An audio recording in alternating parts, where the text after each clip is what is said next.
Welcome everyone. Today I have a very exciting new Summoners build for Path of Exile 2.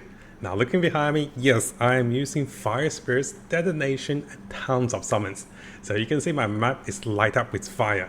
Now this is a very exciting and also very fun build that I have been testing and finally got working. So what you can see is we're summoning Firewalls to instantly get 5 Fire Spirit. So within 2 Firewalls, we're getting 10 Fire Spirits, and those spirits can be detonated by our Skeleton Arsonist. We're casting Inflammability to increase our fire damage dealt, and the Skeleton Arsonist that shoots projectiles behind the firewall will have the damage enhanced by fire. On top of that, we have multiple projectiles. We can summon additional minions through Unearth, and we can empower minions with tons of abilities. Now it is getting a little chaotic, and you can see in my testing I was fumbling around because there's a bit of mana control that I wasn't getting good at. And the build is pretty fun. So I'm currently level 34 and I'm testing out on level 32 map.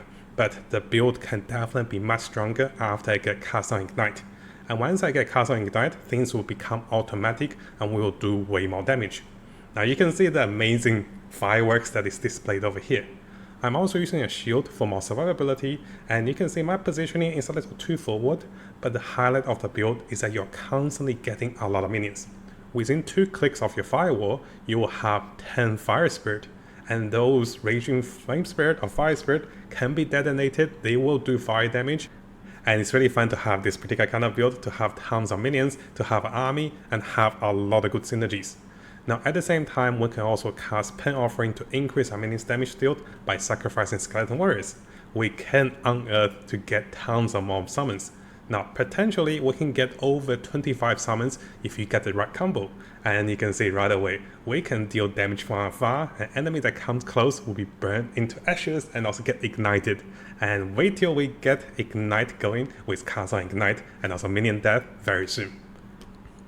So I'm sure you guys are excited to try this build out. Now before we dive into the build, I do want to warn you guys, to change into this build, you're expecting to have a few of the uncut skill gems together with uncut spirit gems.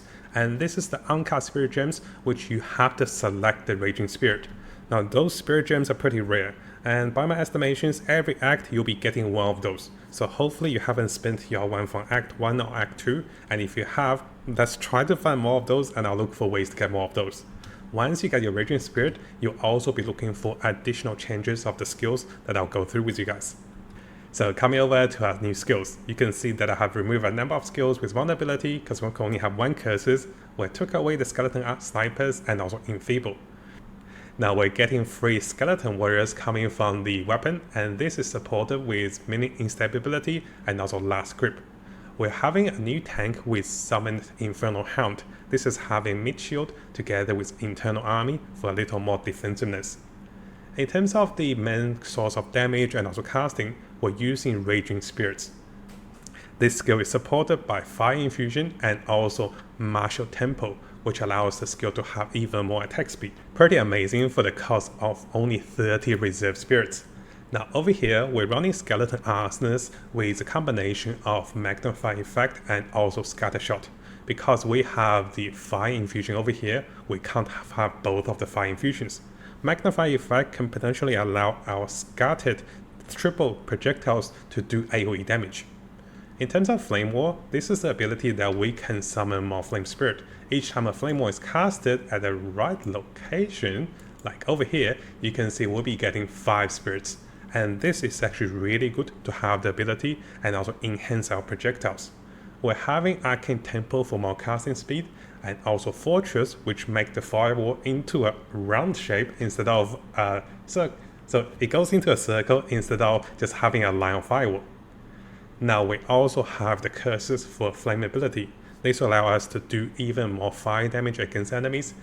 Now this spell is combined with Persistence for longer curses, and I just had a spare curse hex lying around. You don't really need this last one because you don't really need the chaos damage. Now over here I do want to add, I have taken away the supporter gem with the Decaying Hex, which is amplifying the cost by another 30%. So you want this spell to have low cost. So just having Persistence is enough. You don't want it to have too high cost.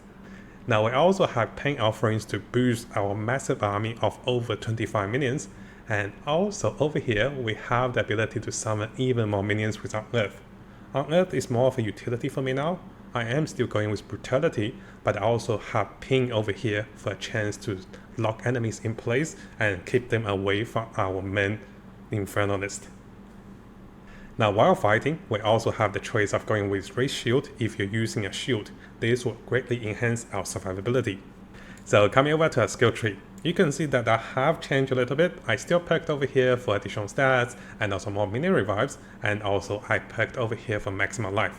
So instead of perking all the way up there, I have decided to refund those excessive points to come over here for additional minion revives and also more minion resistance. So my minions are pretty tanky with lots of health and lots of sustain, and I'm getting an army of minions. Now in terms of the nodes, majority of those are picked into intelligence, but we do have a few for dexterity and also for strength.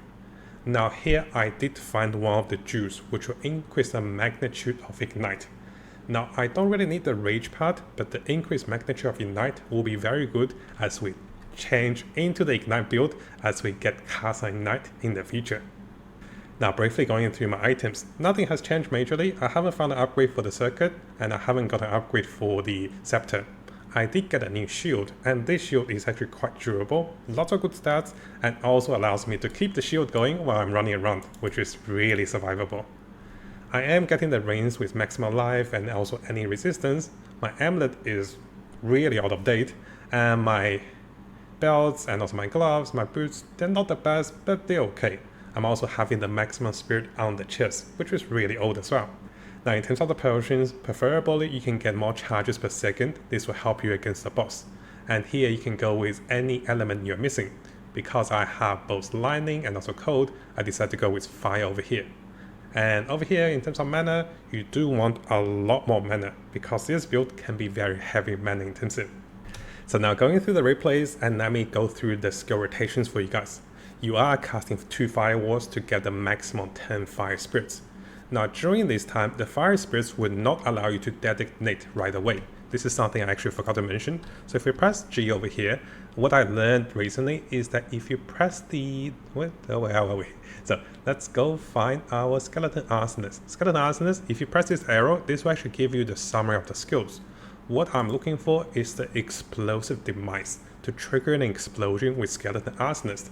The minions has to be around with only 289 HP for them to get the kill threshold to be exploded. So this is why you can't explode them instantly. So what we're doing is we're having the Fire Spirits to die in the front to get exploded by the Skeleton Arsonist, and the Skeleton Arsonist will shoot projectiles through the firewalls, dealing more damage. Now during this time you want to cast Flame ability to increase your flame damage, and those are the major focus. So let me come over to the game to show you guys the basic rotation. What you're doing is you're casting Firewall, actually let's go to a field over here. So you're casting Firewall, Flame Wall to get your 10 spirits, and then you're casting the curses with flame ability, and finally you're spamming your explosives onto the flame spirits or the fire spirits. So those are the 3 skills you're casting. Notice that it costs a lot of mana for flame ability, so you should cast this one sparingly every 6 or 7 seconds. Now, at this time, you don't need to cast any other spells if you get kind of too overwhelmed.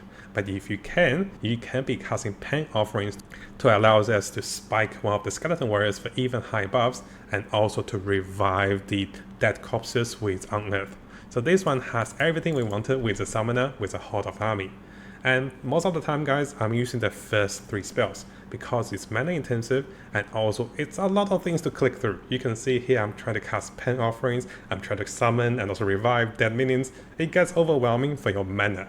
And once in the future we have higher mana or more mana sustain, you can cast everything and have an army with over 25 units. Now what I do now is I'll provide you guys with this short demonstration clip of me testing this build. I'll be perfecting this build and also clearing out Act 2. Yes, I haven't finished Act 2 because I've been build testing and I'm already level 34 on a 32 map. And once we kill the Act 2 boss, I'll make a guide on this one, and once we get to Act 3, I'll be updating this build for more damage with Flame, Ignite, and also tons of auto casting with auto cast on Ignite and also auto cast on Minion Death, which will be amazing for this build.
Now, before we finish, if you guys haven't subscribed, this is a really good time to do so because I'll be looking into the latest Path of Exile 2 news on different communities and also on our official forum, official webpage. I'll also be looking into the best build for each of the class as the meta develops with the Chinese and also the English community. So stay tuned for the latest update and also guides for Path of Exile 2. And of course, this is going to be a big month for us. And I'll try to bring you guys all of the latest content and also guides for Path of Exile 2 to come.